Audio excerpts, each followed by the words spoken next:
Happy win day, everybody. Florida State doubles their win total on the season with a resounding victory over the Buccaneers of Charleston Southern, the mighty Buccaneers, 41-7. Randy shut out Shannon, almost had one. So close. Slipped through the fingers at the end with the young guys playing. Guys, it's a 1-11 FCS team, whatever. It does feel nice to feel feelings again. Like it was cool seeing them go forward on offense and make the offense go back on defense. There are some things we're going to have to talk about that still weren't great about the performance, which we can, but I kind of want to focus on, there are some legit dudes on this team that I think you need to retain for next year that were like multiple bright spots throughout the game. So there were some positives to talk about, which is nice. It was starting to get real depressing. Florida State wins. What did you take away from it, Kev? What was your main takeaway? Yeah, I mean, youth movement in full effect. You see that you got a first win for a lot of these guys. You know, a lot of connections between Luke and other true freshmen that I'm sure we're going to talk about, and some sophomores. And there seems to be a gap in the like junior senior ranks where there's not a lot of that, you know, kind of showing up on game day. But today we saw a lot of young guys step up, a lot of kind of viewing of the future in terms of what you have to work with. Yeah, like you were saying, who are guys that we need to fight to keep on this team? There are legit dudes to build around for 2025. I'm not sure any of them are on the offensive line, unfortunately. That was pretty mixed bag, especially at the beginning. However, a lot of guys, especially at the skill positions, guys, Adam, that you saw kind of grow throughout the game. It was pretty encouraging to see. What do you think? Yeah, I thought Luke Crimino grew up as the game kind of went on. Early, he was feeling the pressure and kind of had his eyes down. And then it seemed as the game went on, he kind of sat back there and started manipulating the pocket. He ran a little bit, climbed some, and took off. It looked like he started to realize that maybe this can work for him. We haven't seen that in the past when teams have blitzed him like crazy, or there's been an inkling of pressure at his feet. He's dropped his head and kind of going down. And this game, it looked like and again, you know, the opponent matters, but it looked like he started to feel a little bit comfortable as a quarterback at this level. And it was encouraging to see, because I think, you know, maybe you got a sign of the future there today. I mean, choosing to go with him over Brock Glenn seems telling, but we'll see what that means in the long term. I think so too, and it was pretty evident. He started the game. He played pretty much all of the game up until garbage time. That has been a big departure from what they've done since the Duke game. So take of that what you will, what sort of message that sends of who you're going with, who you're not. I will say, based on the decisions made, some of the throws made, and the physical tools, I don't really have any reservations about Luke running any of the offenses that are connected with the offensive coordinators on like Brendan's list, whether that's Brendan Marion, Joe Craddock, any of those people.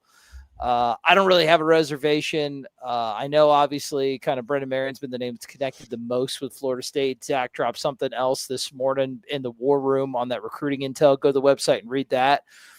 But yeah, man, Luke could definitely, he's athletic enough to be a threat in that go-go offense. So I'm not really worried about that. 415 yards of offense. Nice to have a 4 in front of that total yardage mark. It's been a while. 175 on the ground, over 5 yards per, 41 points. Like I said, it's Charleston Southern, but it is nice. Kev, who are some of the guys that really like stood out to you? Like if you had to do like your top 5 people that were like impressed you during this contest, who were some of the names that stuck out to you? I mean, this is probably not the one. Don't take them all, because Adam's got to go next. Keziah Holmes, I was high on him in the preseason.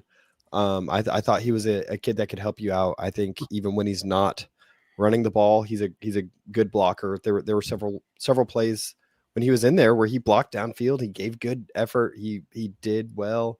He broke a run or two, including a cut that we haven't seen this season, where he's able to fold back a whole gap, get through and score a touchdown off of it.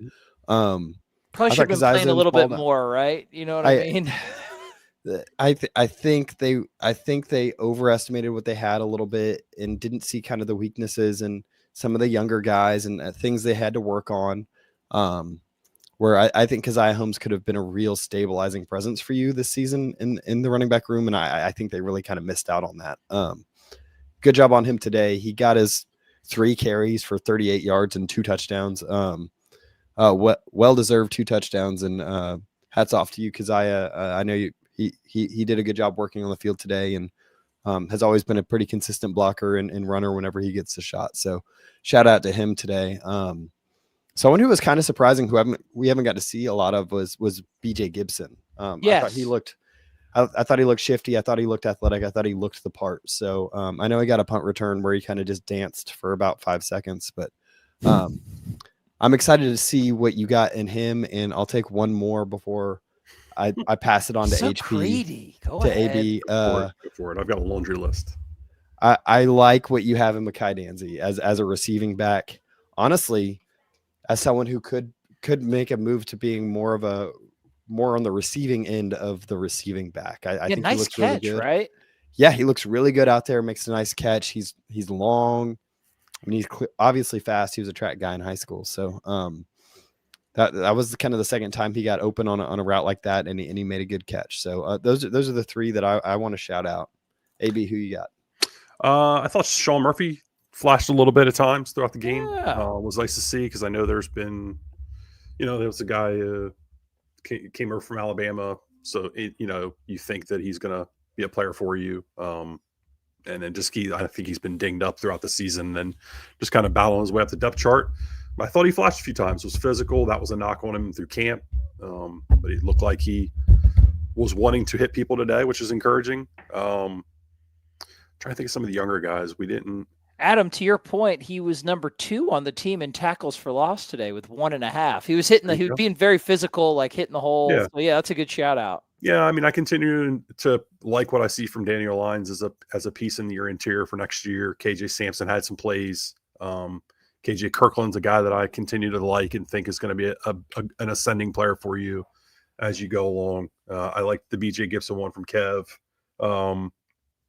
In the backfield, Cam Davis ran hard today. It was nice to see him back from his injury. So it was good to see him back running hard, running with authority. Amari Williams and Landon Thomas continue to make plays for you, and they made plays in the first half. And Hakeem Williams, there's another one. Made the nice one-handed catch with the ball got tipped, and he was able to keep his attention on it, and good hand-eye coordination there, bringing the ball in, and then the touchdown on the RPO slant. So nice to see Hakeem making some plays coming out of a position coach change, and maybe that will propel him to taking another step in his development. What do you guys think of the way that they attacked Charleston Southern today? They clearly had a not much on the offensive side, but definitely on the defensive side, they had an advantage in the trenches. I think they could have just ran and lined up and ran it over and over and over again. The result would have been largely the same. It looks like they did try to mix it up a little bit. What did you think, Kev, about the way that they attacked them? Some of the stuff that they did, obviously a lot of pitch stuff, RPO, things of that nature. Did you like what they did? Did you like what they were trying to do? Yeah. So early on, the offense got put in kind of bad situations. I think the first drive they took over inside the 5-yard line. Yeah. And you could tell they really wanted to try to protect Luke. They wanted to get some momentum going with the run game before they asked him to have to press the ball downfield or make a mistake. They started with kind of an easy route with him rolling out, just hitting a little flat. So they were pretty conservative to start out with. I think that kind of bit them in the butt. They weren't able to get a lot going really until the muffed punt. They were able to score, and then they could open things back up a little bit. The run game was pretty simple. It looked like it was just trying to be downhill. Yeah, they kind of threw in a pitch or two, kind of as a counter off of that. And then RPOs, a couple of downfield passes, but generally pretty simple stuff. I don't think they were trying to do anything too crazy, just kind of run the ball, take a shot. Run the ball, take a shot. And try to get Luke out of the pocket, try to use him as a runner, try to use his legs. And I think they did a pretty good job with that.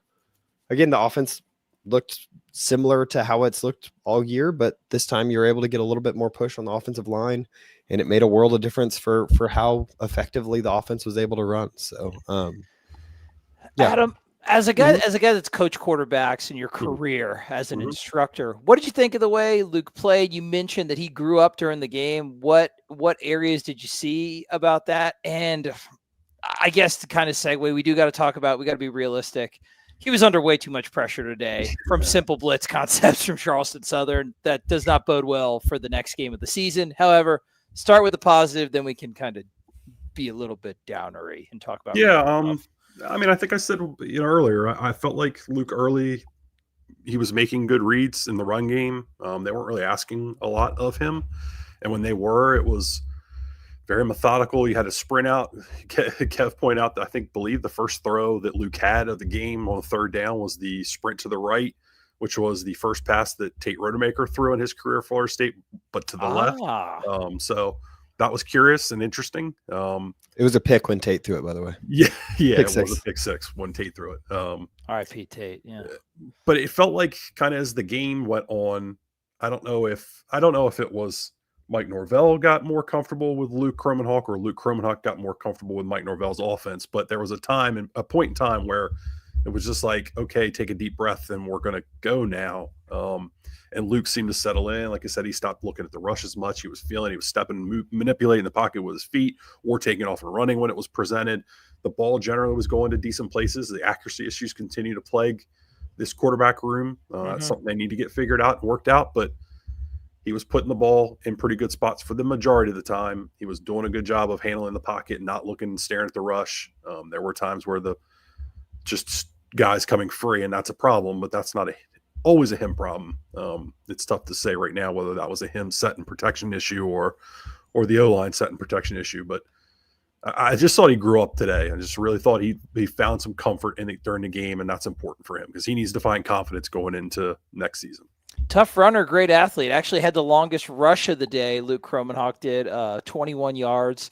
Adam, the offensive line play. We got to talk about it, man. The tackles did not show up for the majority of the game. And I'm talking about your starters against the Charleston Southern ends. There was some miscommunication.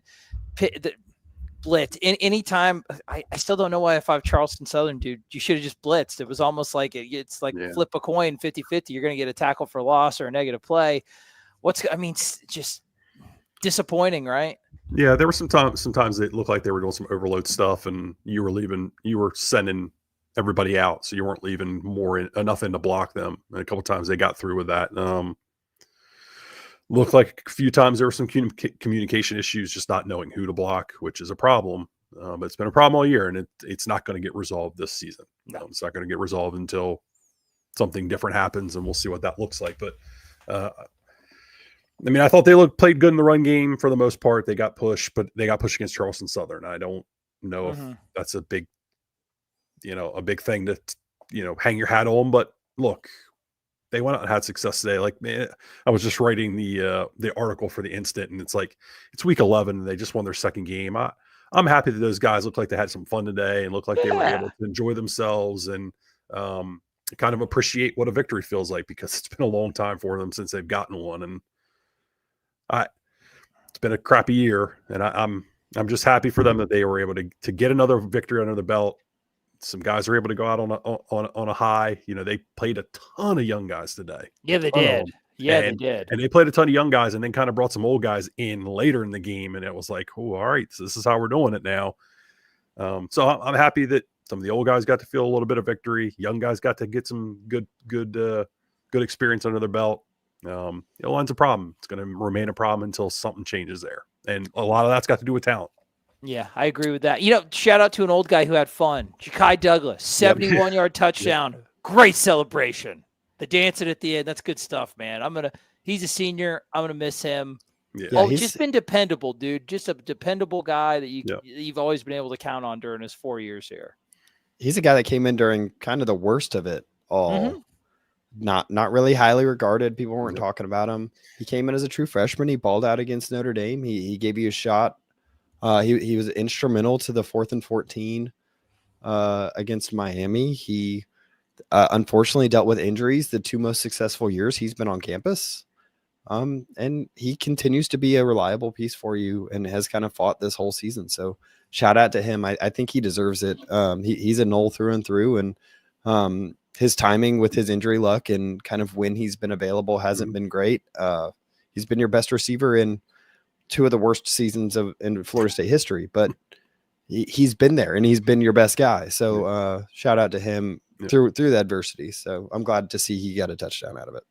Me too, man. And like you said, Adam mentioned the accuracy issues with the quarterback. Luke's numbers, he was 13 of 20, 209 yards, 3 touchdowns. That was impressive. Just at the beginning too, just some misfires, things of that nature. So you got to clean that up. Yep. But to your point, with the athleticism, with some of the upside that he's got, with the intangibles, with some more tweaking of the mechanics and getting that accuracy just dialed in a little bit more, I wonder if you see, obviously, you got like a real opponent next week and a real opponent that's playing some of their best football this season.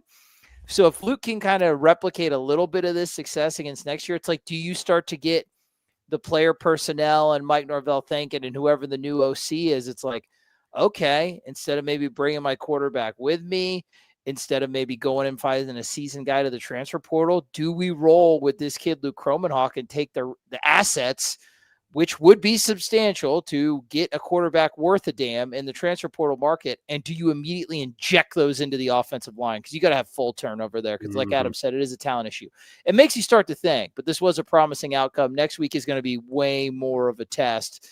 Kev, we didn't really talk about the defense too much, and they totally overwhelmed Charleston Southern, but hats off to Randy Shannon getting them ready to play. It didn't look that different from what Adam Fuller was doing. It looked like, once again, with a lot of the stuff that we saw at the offseason from a lot of those guys on that side of the ball, the fact that they're still playing hard when they're like 2-9, I honestly, I would have expected them to kind of pack it in like weeks and weeks and weeks ago. They haven't. So what did you see from the defensive side other than the massive talent disparity on the line?